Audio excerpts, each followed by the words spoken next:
இயேசு கிறிஸ்துவின் நாமத்தினால் உங்கள் யாவரையும் அன்போடு வாழ்த்துகிறேன். நாம் இப்பொழுது வாழ்ந்து கொண்டிருக்கிறதான இந்த காலகட்டமானது மிகுந்த நெருக்கடியான ஒரு சூழ்நிலையிலே நாம் வாழ்ந்து கொண்டிருக்கிறோம்.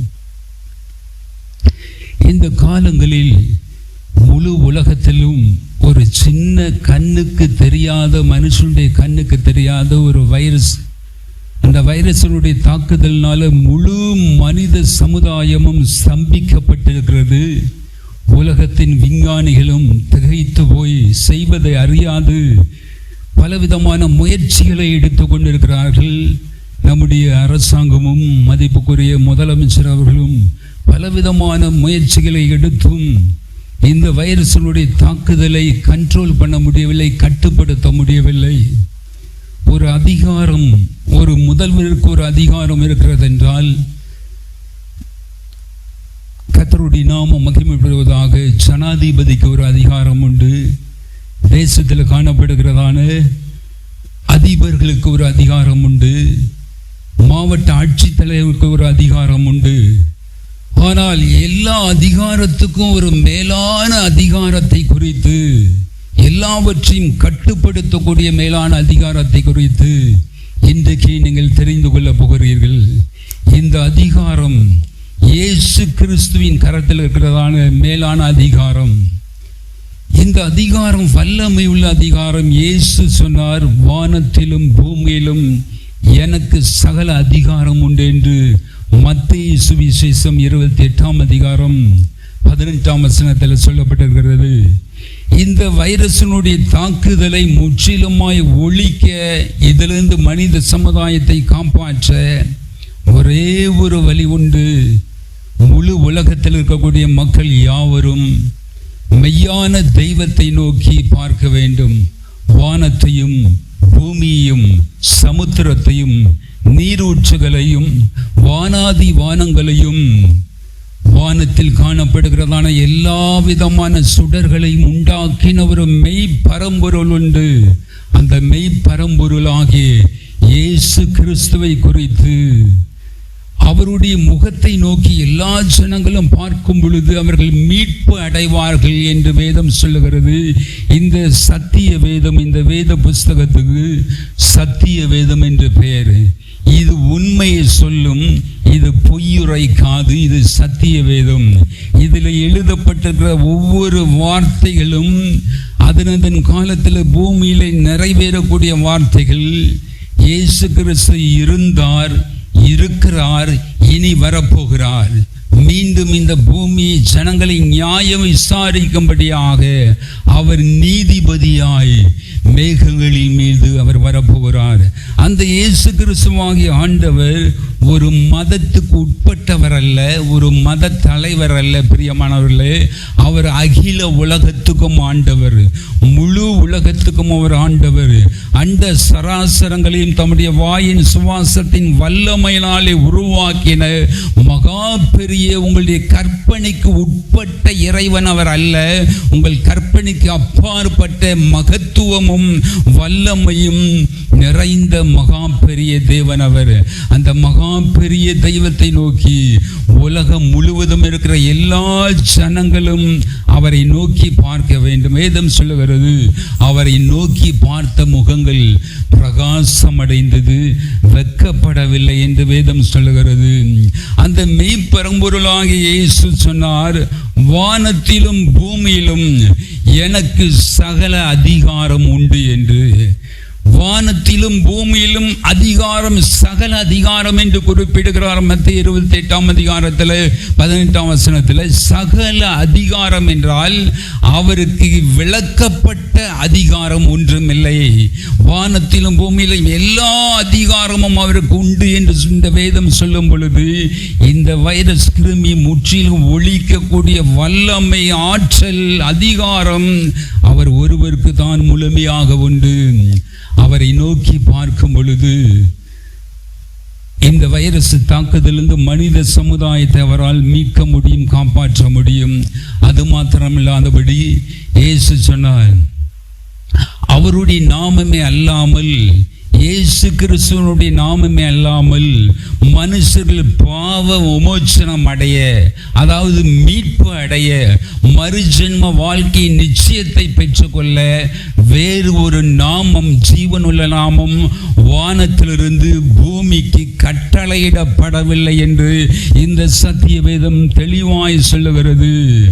இயேசு கிறிஸ்து தம்முடைய மரணம் வரைக்கும் தம்மை வெறுமையாக்கி தம்மை தாழ்த்தினதனாலே பிதாவானவர் எல்லாவற்றுக்கு மேலாக அவருடைய நாமத்தை உயர்த்தினார். வானோர் பூதலத்தோர் பூமியின் கீழானோர் யாவருடைய முழங்கால்களும் இந்த ஜீவனுள்ள நாமத்துக்கு முன்பதாக முடங்கும் என்று வேதம் சொல்லுகிறது. வானோர் என்றால் வான தூத சேனைகள், தேவ தூதர்கள். பூலோகத்தர் என்றால் பூமியில் வாழக்கூடிய மனுமக்கள். பூமியின் கீழானோர் என்றால் பாதாளத்தில் அடைக்கப்பட்ட ஆத்துமாக்கள், மரித்து பாதாளத்தில் காவலில் வைக்கப்பட்ட ஆத்துமாக்கள். வானோர், பூமியின் கீழானோர், பூதலத்தோர் யாவருடைய முழங்கால்களும் இந்த இயேசுவி நாமத்துக்கு முன்பதாக முடங்கும்படியான மேலான அதிகாரத்தை பிதாவாகிய தேவன் அவருக்கு கொடுத்திருக்கிறார். ஆகவே தான் இயேசு சொன்னார், வானத்திலும் பூமியிலும் எனக்கு சகல அதிகாரம் உண்டு என்று. அந்த சகல அதிகாரமுடைய தெய்வத்தை நோக்கி இன்றைக்கு தேசத்தில் இருக்கக்கூடிய அதிகாரிகள் முதற்கொண்டு, ஆளுகிறவர்கள் முதற்கொண்டு, பாமர மக்கள் வரைக்கும், உழைப்பாளிகள் வரைக்கும் எல்லா மக்களும் அந்த மெய் பரம்பொருள் இயேசுவின் முகத்தை நோக்கி பார்க்க வேண்டும். இரண்டாவது, ஜனங்கள் தங்கள் பொல்லாத வழிகளை விட்டு திரும்ப வேண்டும். தங்களுடைய பொல்லாத வழிகளை விட்டு, பாவ வழிகளை விட்டு மனம் திரும்ப வேண்டும். அவர்கள் மனம் திரும்பி, மனம் வருந்தி, மனம் திரும்பி இயேசுவின் முகத்தை நோக்கி பார்த்து அவரை நோக்கி கதற வேண்டும். ஆண்டவரே, நீர் மெய்யான தேவன், வானத்திலும் பூமியிலும் சகல அதிகாரமுடைய மகா பெரிய உன்னதமான இறைவன் என்பதை நாங்கள் அறிந்து கொண்டோம். அவரை நோக்கி நீங்கள் பார்க்கும் பொழுது, கதறும் பொழுது, இந்த வயசு தாக்குதலிலிருந்து, இந்த நோய் கிருமியிலிருந்து மனித சமுதாயத்தை மீட்கும்படியாக அவரை நோக்கி பார்க்கும் பொழுது அவர் சொல்ல ஆகும். வேதம் சொல்லுகிறது, அவர் கட்டளையிட நிற்கும் என்று சொல்லுகிறது. அவர் காற்றையும் கடலையும் அதட்டினார். சமுத்திரத்தில் அவர் போட்டில் பிரயாணமாய் போகும் பொழுது ஒரு முறை கடல் கொந்தளிக்க ஆரம்பித்தது. சீசர்கள் யாவரும் பயந்தார்கள், நடுங்கினார்கள். இயேசு அதே போட்டில் ஒரு பக்கம் அவர் உறங்கிக் கொண்டிருக்கிறார். இவருடைய விசுவாசம் எப்படி இருக்கிறது என்று அவர் சோதித்து பார்க்கும்படியாக அவர் நித்திரையில் இருக்கிறார். இவர்கள் பயந்தார்கள், இயேசுவை தட்டி எழுப்பினார்கள். ஆண்டவரை, எழுந்திரும், நாங்கள் மரிக்க போகிறோம், உமக்கு கவலை இல்லையா என்று தட்டி எழுப்பினார்கள். இயேசு எழும்பி நின்றார், கரத்தை நீட்டினார். சமுத்திரத்துக்கு நேராக, இறையாதே, அமைதலாய் இரு என்று அதிகாரத்தோடு அவர் சொன்னார். அந்த அதிகாரத்தோடு அவர் சொன்ன மாத்திரத்தில் சமுத்திரம் அமைதலாயிற்று. சீசர்கள் பயந்தார்கள், ஆச்சரியப்பட்டார்கள். நாம் எப்படிப்பட்டவரோடு கூட நாம் பழகி கொண்டிருக்கிறோம். இவருடைய வார்த்தைக்கு சமுத்திரம் அமைதலாகிறது, இறைகிற காற்று அமைதலாகிறது என்று பயந்து திகைத்து நடுநடுங்கினார்கள். அவ்வளவு வல்லமை உள்ள தேவன் இந்த இயேசு கிறிஸ்து ஒரு மத தலைவர் அல்ல. ஒரு மதத்தை ஸ்தாபித்து இந்த மதத்தை நீங்கள் பின்பற்றுங்கள் என்று சொல்லுவதற்காக வானத்தையும் பூமியும் சமுத்திரத்தை நீரூற்றுகளை அண்ட சராசரங்களை உண்டாக்கின தேவன் இந்த உலகத்துக்கு ஒரு மத தலைவராய் வர வேண்டிய அவசியம் இல்லை. கிறிஸ்தவம் ஒரு மதம் அல்ல, அது மார்க்கம். வேதம் சொல்லுகிறது ஜீவ மார்க்கம் என்று வேதம் சொல்லுகிறது. பக்தன் சொல்லுகிறார், தாவீது, ஜீவ மார்க்கத்தை எனக்கு தெரியப்படுத்தினீரே என்று. இது ஜீவ மார்க்கம். ஜீவ மார்க்கம் என்றால் நித்தியத்துக்கு போகும் வழியை காண்பிக்கும்படி இயேசு இறைவன் மனுஷ அவதாரம் எடுத்து பூமியிலே வந்து இறங்கினார். முழு மனுக்குலத்தின் பாவத்தை, சாபத்தை மனுஷனால் சுமக்க முடியாது என்று அறிந்து அவர் தன்னுடைய சரீரத்திலே சுமந்து அவர் சிலுவையிலே பலியாகி மூன்றாவது நாள் உயிரோடு கூட எழுந்து தான் ஒருவரே சர்வ சக்தி என்பதை நிரூபித்து காண்பித்தார். அந்த மெய்ப்பெரும்பொருளாக இயேசுவை நோக்கி உலக மக்கள் யாவரும் இதை பார்த்து கொண்டு இதை கேட்டுக்கொண்டிருக்கிற ஜனங்கள் யாவரும் தங்களுடைய பாவ வழிகளை விட்டு மனம் திருந்த வேண்டும். இரண்டாவது, அவருடைய முகத்தை நோக்கி பார்த்து கதற வேண்டும். எங்களை இரட்சியும், எங்களை விடுவியும், எங்கள் சந்ததிகளை காப்பாற்றும் ஆண்டவரே, உம்மை மகா பெரிய மேன்மை உள்ள தேவன் என்பதை நாங்கள் இவ்வளவு காலம் அறியாதிருந்து விட்டோம். உம்முடைய சக்தி மகா பெரியது என்பதை இப்பொழுது மனித சமுதாயம் தேவனுடைய வல்லமை உணர ஆரம்பித்திருக்கிறது. இனி பூமியில வரக்கூடிய பயங்கரமான ஆபத்துக்கள் வரப்போகிறது. அதற்கெல்லாம் மனித சமுதாயம் தப்பி பிழைக்க வேண்டுமானால் அவரை அண்டிக் கொள்ள வேண்டும்.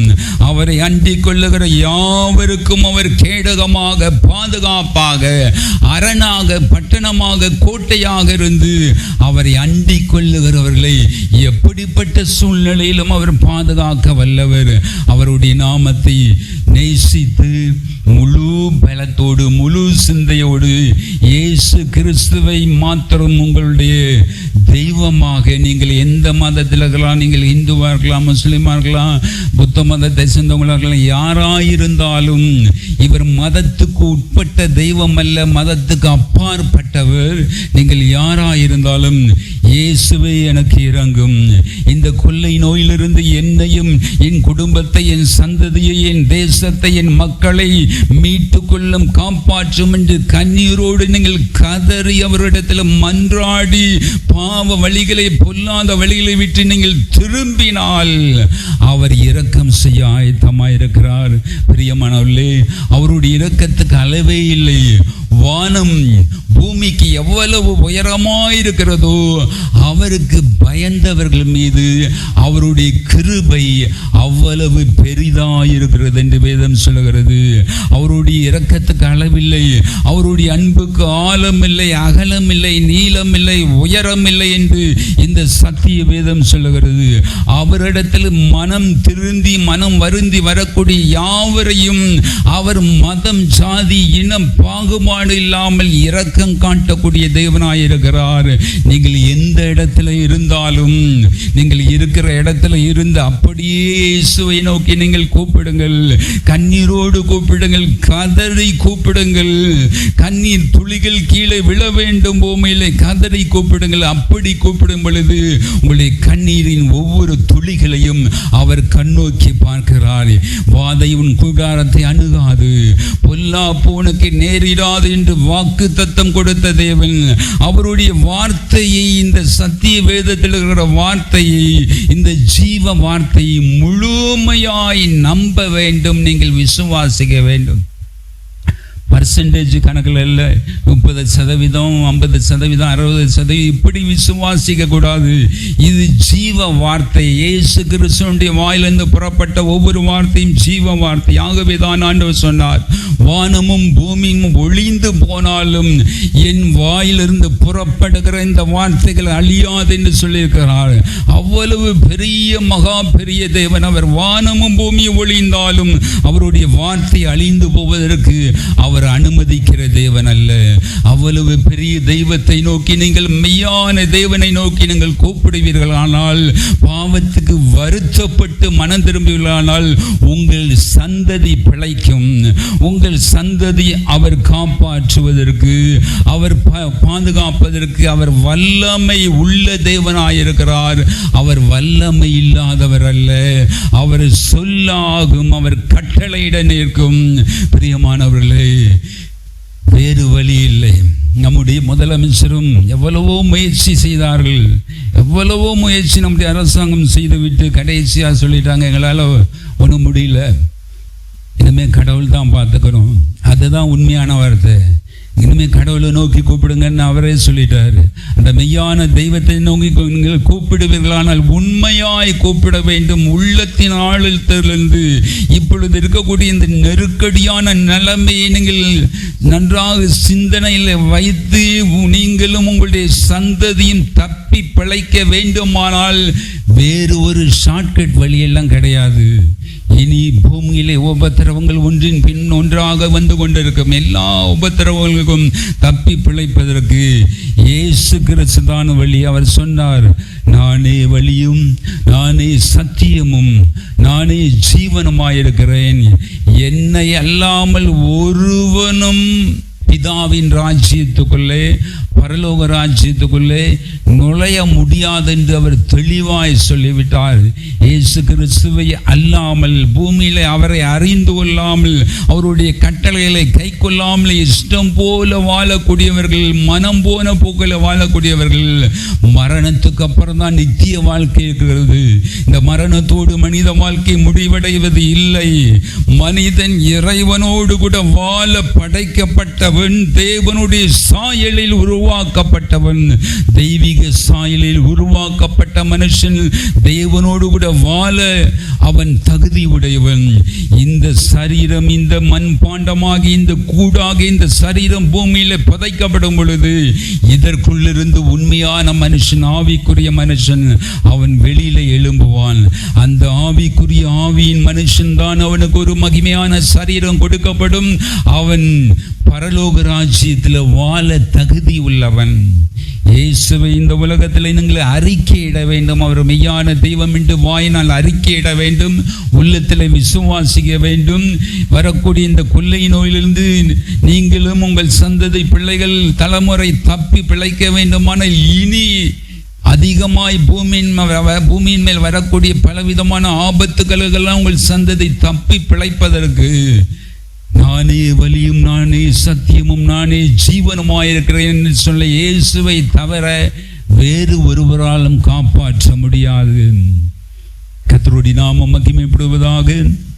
இந்த வார்த்தை கேட்கிற நீங்கள் ஒவ்வொருவரும் பாக்கியவான்கள். இந்த வார்த்தை மனிதனுடைய வார்த்தை அல்ல, இந்த ஜீவனுள்ள தேவனுடைய வார்த்தை. இந்த சத்திய வார்த்தை கேட்கிற ஒவ்வொரு காதுகளும் பாக்கியம் உள்ளது.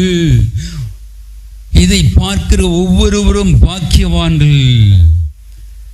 பிரியமானவர்களே, நாம் எவ்வளவு இக்கட்டான நெருக்கடியான காலகட்டத்தை இந்த முழு உலகம் சந்தித்து கொண்டிருக்கிறது என்பதை இருதயத்தில் பதித்து கொண்டு வரக்கூடிய எல்லா ஆபத்துகளுக்கும் தப்பி பிழைக்க தேசம் முழுவதும் எல்லா தேசங்களும் மெய்ப்பரம்பொருளாக இயேசுவை நோக்கி கதறி கூப்பிட்டால் மீட்பு உண்டு. இந்த வைரஸ் தொற்றுக்கு தேவன் ஒரு முடிவை அவர் உண்டு பண்ணுவார். அவர் கட்டளையிடுவார். அமைதலாயிரு என்றவர் கட்டளையிட்ட உடனே அது ஒன்றுமில்லாமல் போய்விடும். அவர் சகல அதிகாரமுடையவர். வானத்திலும் பூமியிலும் எனக்கு சகல அதிகாரம் உண்டு என்று சொன்ன தேவன் அல்லவா? அவர் இன்றைக்கும் உயிருள்ள தெய்வமாயிருக்கிறார், ஜீவனுள்ள தேவனாயிருக்கிறார். பிரியமானவர்களே, உங்கள் வாழ்க்கையிலே இனி வரக்கூடிய காரியங்கள் எல்லாம் பயங்கரமான காரியங்களை இந்த உலகம் சந்திக்க போகிறது. அதற்கெல்லாம் தப்பி பிழைக்க வேண்டுமானால் அவருடைய பாதத்தை அண்டிக் கொண்ட யாவரும் பாக்கியவான்கள், அவர்கள் தப்பி பிழைப்பார்கள் என்று வேதம் சொல்கிறது. கர்த்தருடைய நாமம் மகிமைப்படுவதாக. இந்த வார்த்தையை உங்கள் இருதயத்தில் வைத்து நீங்கள் தியானித்து சிந்தித்து மிகவும் ஞானமாய் செயல்படுங்கள். கர்த்தர் உங்களை ஆசீர்வதிப்பார். ஆமென். அவர்களே, நாம் ஒரு சிறிய ஜெபத்தை செய்ய போகிறோம். என்னோடு கூட நீங்களும் இணைந்து இயேசுவை நோக்கி உங்கள் உள்ளத்திலே, ஆண்டவரே நீங்க சொல்லுங்க, இருதயத்தில் கையை வச்சு, மெய்யான தெய்வம் என்று இன்றைக்கு வானத்திலும் பூமியிலும் சகல அதிகாரமுடையவர் இயேசு ஒருவர் என்பதை இன்றைக்கு நான் அறிந்து கொண்டேன் என்று சொல்லுங்க. இயேசுவை உள்ளத்துல வாரும். வரக்கூடிய பூமியிலே இனி வரக்கூடிய எல்லா ஆபத்துகளுக்கும் என்னையும் என் குடும்பத்தையும் என் சந்ததியும் நீர் தப்பி பிழைக்க பண்ணும், நீர் காப்பாற்றும். நீர் ஒருவரே மெய் பரம்பொருள், மெய்யான தெய்வம் என்பதை, சகல அதிகாரமுடைய தேவன் என்பதை நான் முழு நிச்சயமாய் விசுவாசிக்கிறேன், அதை நம்புகிறேன், உள்ளத்தில் ஏற்றுக்கொள்ளுகிறேன் என்று நீங்கள் சொல்லுங்கள். கர்த்தர் உங்களை ஆசீர்வதிப்பார். பிதாவே, உம்முடைய பிள்ளைகள் ஒவ்வொருவரையும் ஆசீர்வதியும் பலப்படுத்தும். இந்த வார்த்தைகளை கேட்டு இதன்படி தங்களை அர்ப்பணித்து எல்லா ஆபத்துகளுக்கும் அவர்களை விலக்கி நீ காக்க வல்லவர். காத்து கொள்ளுவீராக. இயேசுவின் நாமத்தில் ஜெபிக்கிறேன் நல்ல பிதாவே. ஆமென். ஆமென்.